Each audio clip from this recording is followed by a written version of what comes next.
od bura ma Migori okalo bajet maromo shillings bilion 10.8 mar Kaunti no iko omenda ma 225,226 e bajet no omenda maromo bilion 6.6 oketi ne tayo chenro mopogore opogore Kaunti no ma idendo kaka recurrent, ka omenda maromo bilion 4.1 oketi tenge ne weche mag dongruok.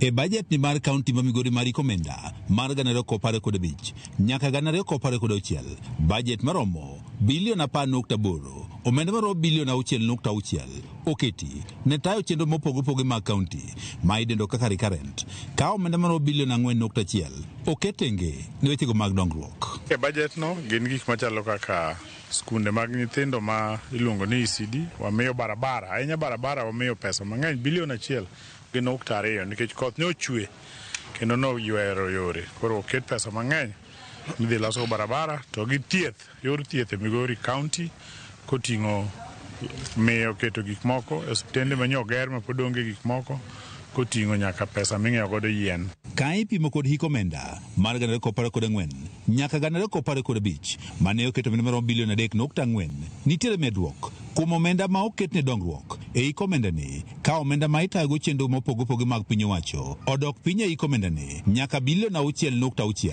ka ipimo kod hik omenda mokalo mane en bilion 6.9.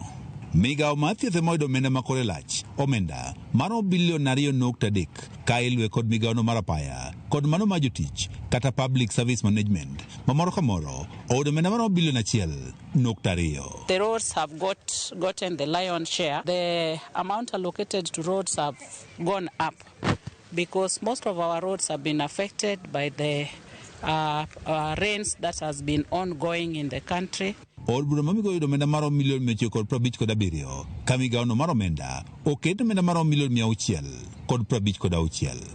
Migawo mar pur e Kaunti ma Migori oyudo omenda maromo milion 630 ka mano mar somo, tuke kod kit chwech oyudo omenda maromo milion 638. E bajet ni mari komenda mag 2,205 nyaka 2,206 migawo mar pi oyudo omenda maromo milion 674 ka mano mar alwora oyudo omenda maromo milion 499.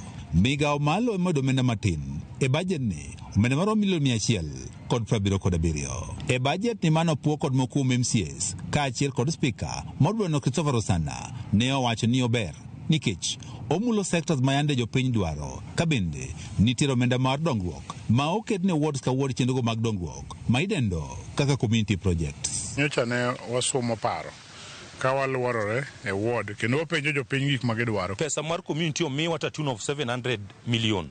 Ma ward ka ward onge ward moyudo pesa mathis ne 16 million. My ward benefit gi 18 million. And pesa manyalo identify project kaso executive utilize. Projects are actually informed by each honorable member, and they're informed also by public participation, where we involve the public to really understand what their real needs are in order of priority. And this is where now honorable members represent their people and speak on their behalf. Msemo Makalda Kanyarwanda Felix Okwanyo obede ne opoe budget ni wacho ni gima doher en ni koro kete tim kaka winjore mondo koro konyo ganda e Kaunti ma Migori. Pesa ni executive utikode maber mondo at least jo Migori ne the value of their money. Koro kiketwa ni wan kaka MCS wan tich biro kalo kaka wasakalo ni to koro kodhi tiyo mamiyo koro jopiny ger kodwa. George Juma, Ramogi TV, Migori. Wadok e weche mag ng'anyo mano bedo dichi manyoro ma bende koro ji kwane lal mopogore opogore. Johala kwano lal maduong' kotenore kod ng'anyo manyoro no ka gik mathoth ma pol kwan gi okoyangi nyomuki kendo dukni okwalo mono bende gichwe giwang'o moko. Jonjero go bende